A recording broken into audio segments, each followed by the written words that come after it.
Assalamualaikum warahmatullahi wabarakatuh.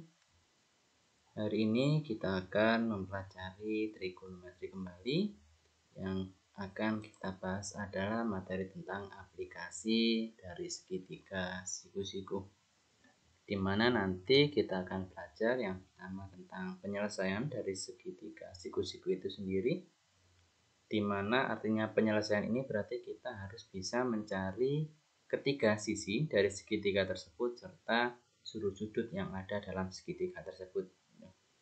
Selanjutnya kita akan belajar tentang aplikasi dari penyelesaian segitiga siku-siku itu untuk penerapan dalam kehidupan sehari-hari, di mana nantinya akan melibatkan fungsi trigonometri.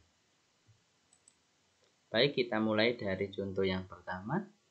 Misalkan ada sebuah segitiga ABC, kita disuruh mencari panjang sisi A, panjang sisi B, dan sudut B. Di sini ada sebuah segitiga di mana panjang sisi C atau panjang sisi AB gitu ya. Ini 106,2 dan sudut A 61,7. Nah, maka yang paling mudah adalah kita mencari sudut B terlebih dahulu. Karena jumlah sudut dari sebuah segitiga adalah 180 derajat, maka untuk mencari besar sudut B adalah 180 dikurangi 90 dikurangi 61,7 derajat. Sehingga ketemu B-nya adalah 28,3 derajat. Selanjutnya kita akan mencari panjang sisi A, yaitu dengan cara rumusnya sin ya, rumusnya sinus dari sudut A ini. Rumusnya sinus sudut A ini, sin 61,7 adalah depan dibagi dengan miring ya, demi. Jadi sin 61,7 derajat sama dengan A per 106,2. Sehingga untuk mencari panjang A adalah tinggal dikalikan silang, yaitu 106,2 dikalikan sin 61,7 derajat. Ketika dihitung menggunakan kalkulator, nilainya adalah sekitar 93,5 cm jika satuannya di sini adalah cm ya. Demikian pula untuk mencari panjang B, kita bisa menggunakan rumus sinus. Jadi sinus dari kosinus ya, kosinus dari 61,7 derajat adalah ini samping per miring ya, sami ya. Jadi kosinus dari 61,7 sama dengan B per 106,2. Sehingga B-nya sama dengan 106,2 dikalikan cos 61,7 derajat. Dan hasilnya adalah sekitar 50,3 cm. Paham ya?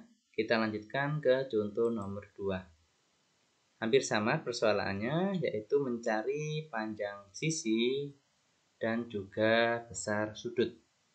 Di sini ada sebuah segitiga DF, carilah sudut D dan F, kemudian cari panjang D, gitu ya.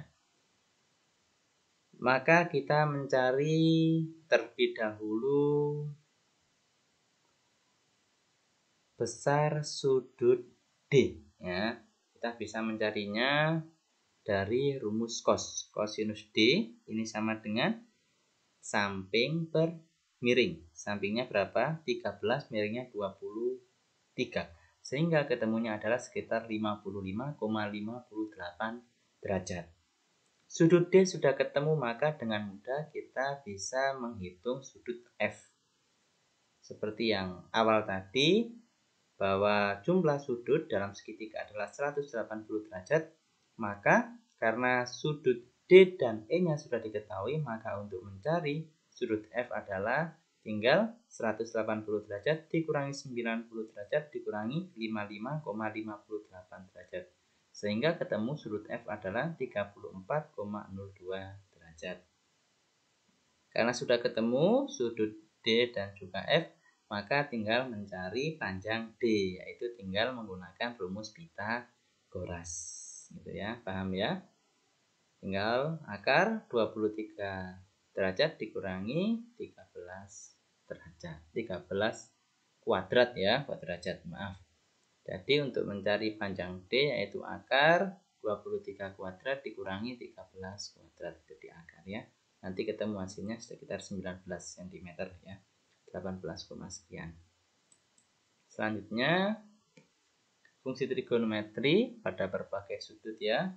Nanti kita akan belajar mencari sudut koterminal. Terus kita juga belajar untuk mencari sudut referensi itu apa, dan sudut ini nanti akan berhubungan dengan komplement dan suplemen suatu sudut ya. Langsung saja, ini pengertian dari sudut, terus rotasi, dan tentang ukuran suatu derajat di mana menyatakan sebuah sudut ya. Sudut adalah suatu kesatuan antara dua garis di mana mempunyai titik akhir yang sama. Di mana titik akhirnya ini dinamakan vertex atau titik di sini ya. Di sini ada initial side sama terminal side. Ini merupakan sisi terminalnya, ini sisi awalnya. Ini sumbu X ya. Jadi ini nanti sudutnya. Jadi dibentuk dari sisi inisialnya sama sisi terminalnya ya. Initial side sama terminal side. Ini merupakan vertexnya atau titiknya. Terus tentang rotasi, harus diingat bahwa rotasi positif ya, dilakukan perputaran secara positif, itu artinya perputarannya itu berlawanan arah jarum jam. Ini rotasinya positif ya. Namun jika rotasinya negatif, maka ini searah jarum jam. Jangan sampai kebalik ya. Terus kita dapat mengatakan suatu sudut ukurannya 60 derajat, 135 derajat, 330 derajat, atau 420 derajat. Ini sisi terminalnya berada di kuadran 1, 2, 4, dan 1. Secara berturut-turut. Coba lihat 60 derajat berada di kuadran 1 ya. Tentu semuanya sudah paham. 135 derajat. 135 derajat coba di kuadran berapa ini? Di kuadran 2. Kalau 330 derajat di kuadran 4, 420 derajat di kuadran kembali lagi ke 1. Nah, kalau rotasi negatif 30 derajat di kuadran berapa? Negatif 30 derajat di kuadran 4, negatif 110 derajat di kuadran 3, dan negatif 225 derajat ini di kuadran 2 ya. Nah, ini tentang koterminal ya. Jika 2 atau lebih sudut mempunyai sisi terminal yang sama, maka sudut itu dinamakan sudut koterminalnya. Nah, di sini sudut 60 derajat dengan 420 derajat mempunyai sisi terminal yang sama. Nah, maka di sini 60 derajat dan 420 derajat adalah sudut dapat dikatakan koterminalnya. Ya. Untuk mencari sudut koterminal ya, dengan diberikan suatu sudut. Nah, misalkan di sini diberikan sudut 60 derajat, maka ketika disuruh mencari sudut koterminal dari 60 derajat adalah salah satunya adalah 420 derajat. Jika kita belum mempunyai rumusnya, maka bisa diilustrasikan seperti ini. Jadi membuat suatu sudut dirotasikan, kalau berhentinya di sini, sisi terminalnya sama, maka ini merupakan sudut koterminalnya gitu. Jadi banyak ini ya, sudut koterminalnya tidak hanya 420 derajat saja. Caranya adalah dengan menambahkan atau mengurangi dengan perkalian 360 derajat. Seperti contoh ya. Di sini 60 derajat sama 420 derajat. Ini karena 420 derajat adalah 60 derajat ditambah 360 derajat, maka dapat dikatakan bahwa 60 derajat dan 420 derajat adalah koterminal. Gitu ya. Dan negatif rotasinya negatif 300 derajat ini juga koterminal dari 60 derajat, karena 60 derajat dikurangi 360 derajat ini sama dengan negatif 300. Nah, Jadi kalau disuruh mencari sudut koterminal dari suatu sudut yang sudah diberikan adalah bisa dengan menjumlahkan, menambah atau mengurangi dengan 360 derajat. Bisa diekspresikan dengan 60 derajat, ini sudutnya alfa ditambah n dikalikan 360 derajat, di mana n-nya ini merupakan bilangan bulatnya. Berarti bisa negatif, bisa positif. Ya. Contoh, carilah dua sudut positif dan dua sudut negatif, yang mana adalah koterminal dari sudut 51 derajat dan negatif 7 derajat. Nah, di sini saya mencontohkan untuk yang 51 derajat saja.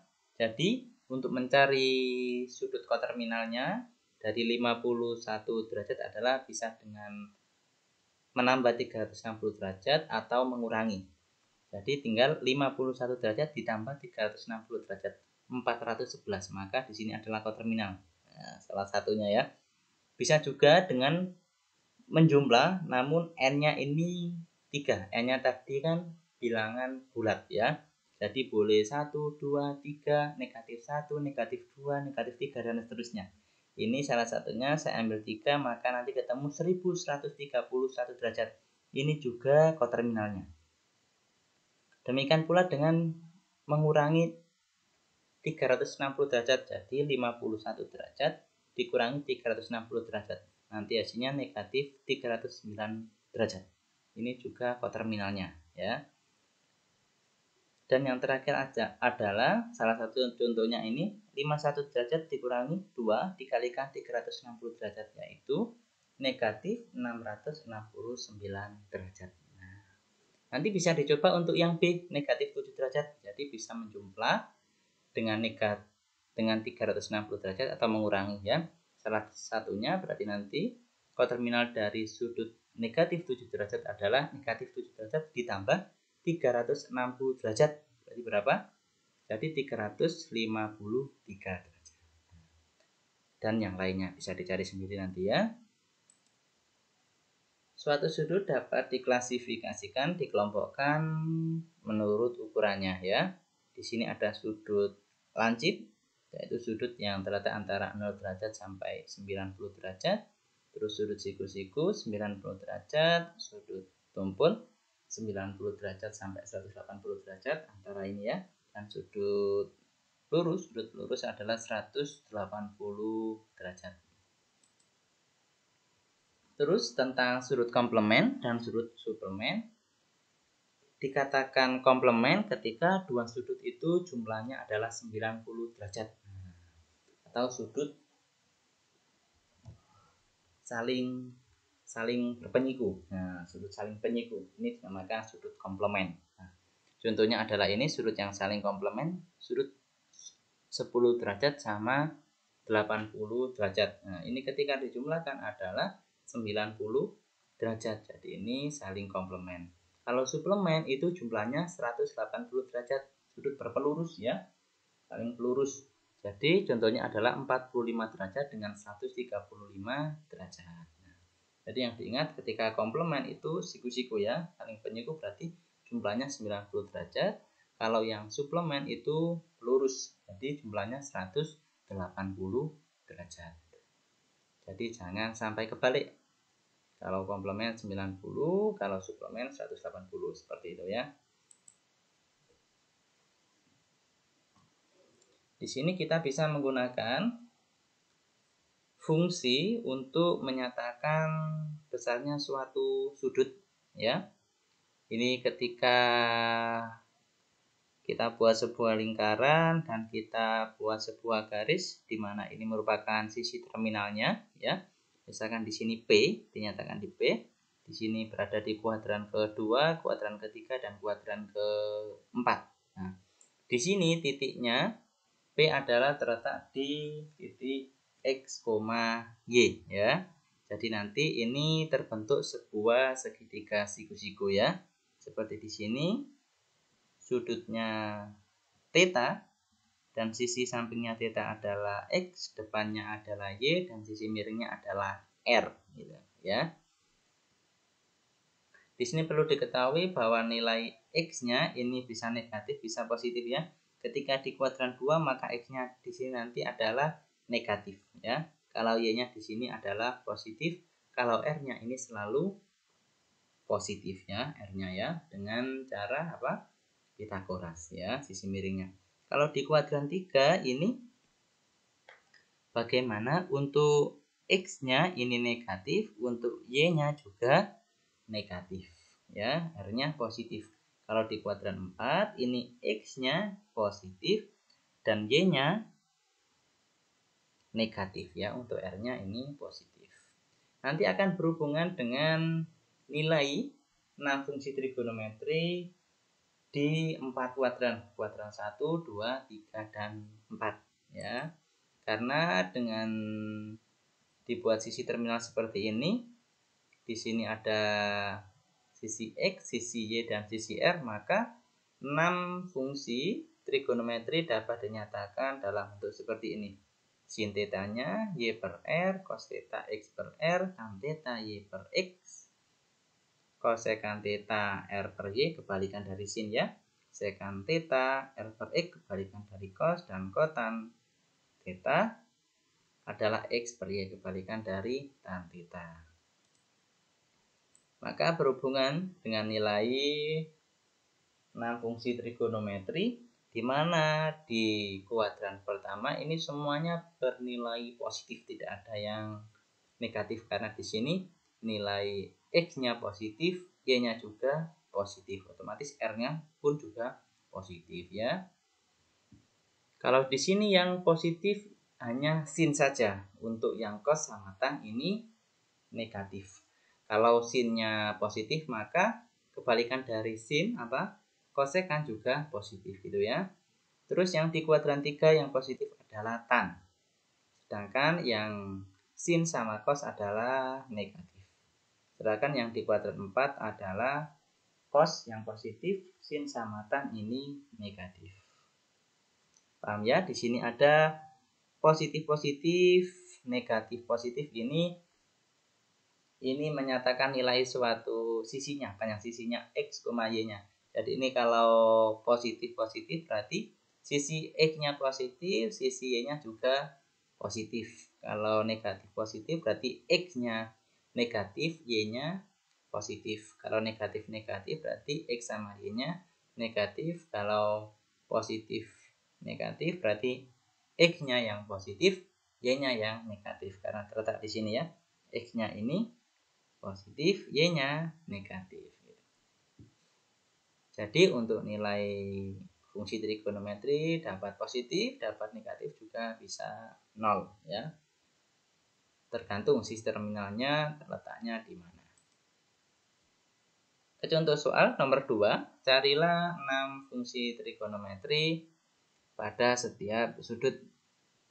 Di sini misalkan yang A, sudut theta, di sini dapat dilihat bahwa di sini X-nya berapa di sini? Negatif 4. Dan Y-nya berapa? Y-nya di sini berarti vertikalnya ya, negatif 3. Maka R-nya bisa dicari dengan menggunakan rumus Pitagoras ya.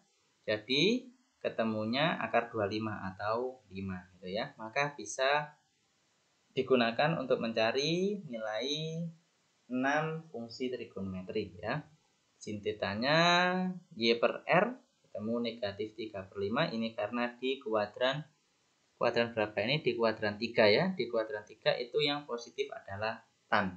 Karena tannya positif maka kotan juga positif. Jadi sin sama cosnya negatif, kosekan sekan juga negatif.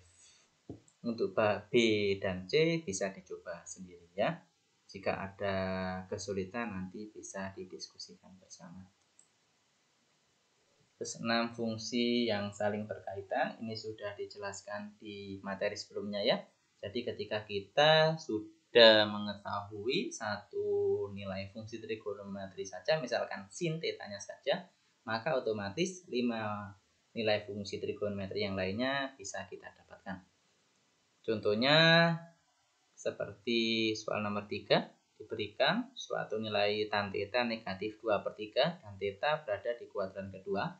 Carilah nilai fungsi yang lainnya. Berarti nilai selain tan ya, berarti sin, cos, kosekan, sekan, dan kotan.